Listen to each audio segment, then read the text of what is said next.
Aldrin. And we are the Amazing Group! Our vlog for today is Mukbang Street Foods with Q&A question. We have here a set of questions and pag nagbunot kami, lahat kami ay sasagot. But before we start, ready na ba kayo sa pa-challenge namin? Ready na ba kayo? Ready na ba kayo? Ready ka na ba? Ready na! Ang challenge namin ay meron akong mag-pop up ng mga set of words sa screen nyo and bago matapos ang video na ito, ay kailangan mabuo nyo kung ano yung set of words na meron doon. Okay ba? Okay po! Okay, now let's start our mukbang. Oo nga pala, meron kami ditong ano ba meron set of street food. Ito nga pala pagkain namin, tarang carbonara. Siyempre, meron din kami ng cheese sticks na sunog na merong sausawan. At hindi magpapahuli, ang kikiam, tsaka nilagang itlog. Lalo na ang favorite ng bayan, hotdog. Siyempre, meron din kami ang pinakamasarap na fries. Siyempre, ang fishball na merong chicharon durug-durug. Okay, let's start our mukbang with Q&A question. Ano na tayo, guys? Okay. Ngayon, bumuha tayo ng isang question dahil lahat kami ay magsasagot. For the first question, we have, what is the pros and cons of computers or gadgets nowadays? Malaki yung tulong niya sa pag-aaral, lalo sa ating mga estudyante. Siyempre, lahat ng mga materials na kinukuha natin sa pag-aaral, karamihan doon. Lalo na tayong mga college student, di ba? Kung di tayo magsa-search, di ba, self-study na tayo. Hindi sapat yung PPT lang na binibigay sa atin ng mga teachers natin. Kailangan kumuha tayo online para madagdagan yung knowledge natin about sa topics na binigay sa atin kapag kami quiz tayo ng exam. Ang nakikita ko namang cons nung technology gadget, ano yan? Technology. Masyadong mas nabibigyan ng time ng mga kabataan yung paggamit ng gadget. Hindi na nila na ma-manage yung time nila ng maayos dahil sa paggamit nila ng sobra-sobra sa technology. Yung pros ng technology nowadays. Katulad ko na hindi ako fast learner eh. So, para sa akin, nakakatulong siya na mas mapabilis kong maintindihan yung mga lessons. Hindi lang sa teacher, syempre sa tulong ng technology, mas nadadagdagan pa yung knowledge ko. Then ang cons naman sa akin ng technology nowadays is lang din, wala akong time management. Mas nag-i-spend ako ng more time sa entertainment, sa social media, kaysa dun sa dapat mag-review ako sa mga darating na quizzes. Sa akin naman ang pros ng, should we say, information technology para lahat-lahat na. Siyempre, gaya ng sinabi nila, nakakatulong sa education, kagaya ngayon, hindi tayo face-to-face class dahil sa init ng panahon. Nakakatulong siya para magtuloy-tuloy yung education natin sa ngayon. Then yung cons nga, gaya ng mga sinabi nila, nakawalan ka ng time management. Then, nagkakaroon ka ng addiction kasi minsan, hindi na nila na yung sarili nila, napapabayaan nila. Then, wala na tayo ng social interaction sa iba. As a future educator, siguro ang may share ko is magkaroon tayo ng sariling time management kahit na ako wala. Pero binibuild ko sa sarili ko yun na magkaroon ng time management. Kasi minsan, gaya ng mga sinabi nila, na nawawala na tayo ng social interaction, then yung bonding natin sa family natin nawawala. So dapat, as a student or as a human, individual na namumuhay, kailangan meron tayong sariling time management. Dapat meron tayong oras para sa pamilya, para sa sarili, or kung may jowa ka, para sa jowa. Eh syempre, ang pinaka-priority, ang pag-aaral. Be responsible Yes. sa paggamit ng technology. Okay, next question. Ako naman ang bubunot. Okay, how did you manage your time when it comes to schoolwork? Okay, how did you manage your time daw? Ma'am Marga, how did you manage your time? Oh no!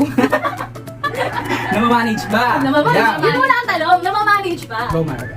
Honestly, hindi. Lalo ngayon. Parang mas nagiging focus ako sa mga entertainment. Tapos, konti na lang yung sa mga schoolwork. Pero hindi tama yun, guys, ha? Huwag niyo akong gagayahin. Siguro, sa akin lang yun, based sa lifestyle ko ngayon, napapabayaan. Okay. Ako na muna. Since graduating students kami, lahat po ng activity ay binigay niya yung April. So parang ngayon, mas nagkakaroon kami ng time para i-manage yun, para magkaroon kami ng sarili naming time management. And naging responsible na din kami. Hindi na kami umaabot sa pagpapasa ng deadline a day before. Hindi na po ngayon. So Ma'am JC, hi! Yay! Ako na. Okay, for third question. When you experience difficulty in studying, example, getting information on the internet, how can you filter fake news or reliable sources? Sino muna una sa sagot? Sir Aldrin? Ikaw na, wala kang choice. Go. Kasi, hindi na-guess yung question. Yeah, sabi lang dyan, kapag daw nakakaranas ka ng difficulty when it comes to getting information online, parang paano mo daw na-manage o paano mo na-filter kung fake news ba yun o reliable yung pinuhanan mong sources? So, para sa akin, tawag ito, ano ko na lang, papasok ko na lang din yung research namin. Ayan. Siyempre, di ba kapag sa research, kailangan reliable yung nakukuha mong RRL, RRS, Related Literature and Studies. So, ang kailangan mong gawin para ma-filtered yung mga bagay na yon is mag-search ka pa na mag-search. I mean, alam naman na natin kung ano yung mga sites sa computer ngayon na reliable yung makukuha na natin ng tama, maayos at ayun nga, be responsible din sa pagkuha ng mga information kasi nga, syempre minsan napaplagiarize yan ng mga students, di ba? So, be responsible na lang sa paggamit din at pagkuha ng mga information. How about you? Paano mo nag-filter? Ang mga fake news? Or Fake news. yung mga nadedetect ko lang? Nadedetect ko lang. Detector ka? Investigator po yan eh. Sa akin naman, parang, marami na kasi mga ngayon eh, yung mga site na tinuturo sa school kung saan ka pwedeng makahanap. Basta, students, or kung sino man naman na tao, wag kayong kukuha ng information sa Wikipedia. Bakit? Kasi na-edit, hindi siya reliable. Yun lang. Okay, next question. Ako naman ang bubulat. Ako naman. Nagagawa na. na po sila. Wait lang. Nagduduro lang. Nagduduro lang. Yung ubusin yung pagkain. Oh my God! The Okay. questions of Miss Universe. Oh no. Okay. How do you cope with the financial burden of purchasing and maintaining up-to-date technology devices and software required for your schoolwork or for your education? Okay, as a Miss Universe, I will use my voice to influence the youth and to a certain awareness like HIV awareness that is timely and relevant to my HIV? country, which is the Philippines. I wanna show the world, the universe rather, that I am confidently beautiful. With a heart! Yay! Yay! Honestly, as an education student, wala akong nagagamit na laptop. Wala akong sariling laptop. So hindi ko alam kung paano nakukope ng isang estudyante na yung financial sa pagbili ng mga laptop, cellphones nila. Kasi ako sa sarili ko, hindi naman ako bumili ng sarili kong cellphone, nanay ko. And natapos ko yung internship ko nang walang laptop, nang hiram lang ako sa kanila, sa mga klase ko, sa mga kasama ko, sa internship ko sa school. So, ayun lang, hindi ko talaga masasagot yan sa ngayon kasi nga, hindi ko pinroblema yung pera dahil wala akong laptop na gagamit, yun lang. Pero as an incoming college student, that mag-invest kayo sa mga gadgets like laptop or computers, gadgets, para may magamit kayo during college days mo. Yes. Sobrang helpful niya. Yes, ang pinaka-main dito is mag-save. Yes. Mag-save? Mag-invest! Yes, and mag-save! Wag puro Jollibee. Okay, next question para bunutin ni Sir Adi. Yeah. Next question natin. Okay, question number 4.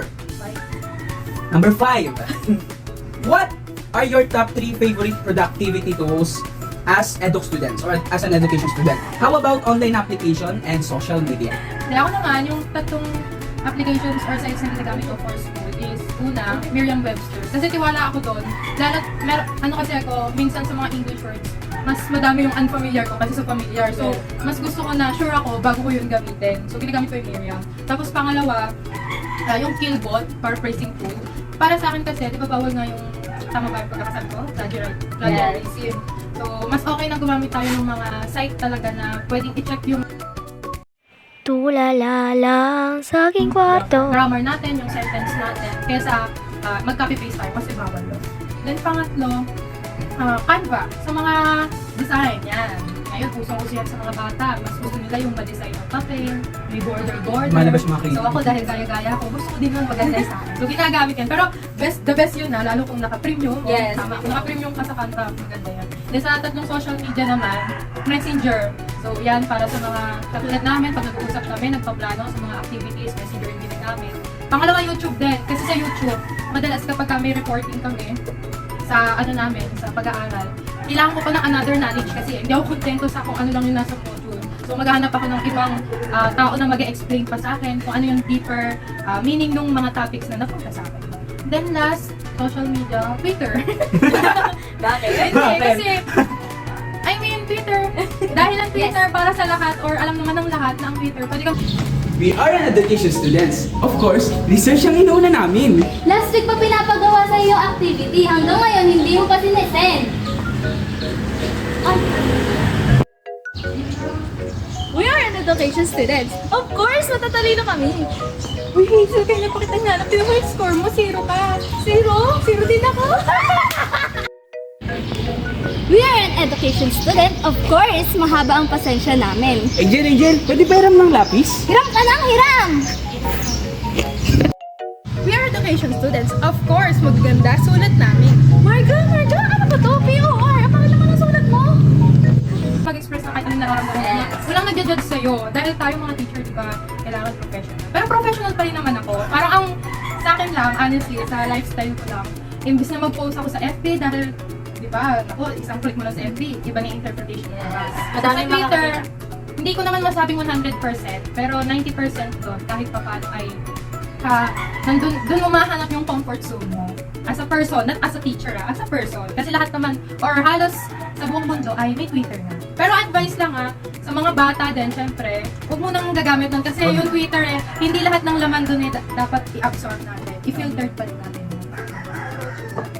Busog na po siya. Busog na po siya. Busog na Kaya busog. po sa 3 apps na nagagamit ko or yes.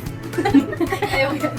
First is Google, Microsoft Office, saka Canva. Yung tatlo na yon, nagagamit namin siya ngayon for research and for everyday life din. Pag may hindi ka alam, pwede mo siyang i-search sa Google. Pwede mo malaman doon step by step. And sa MS Office din, ganun din siya. Sa Canva, pwede mo siyang gamitin para mas mapadali yung pagtuturo mo. Okay? Sa 3 social media naman, Messenger, TikTok, and Instagram.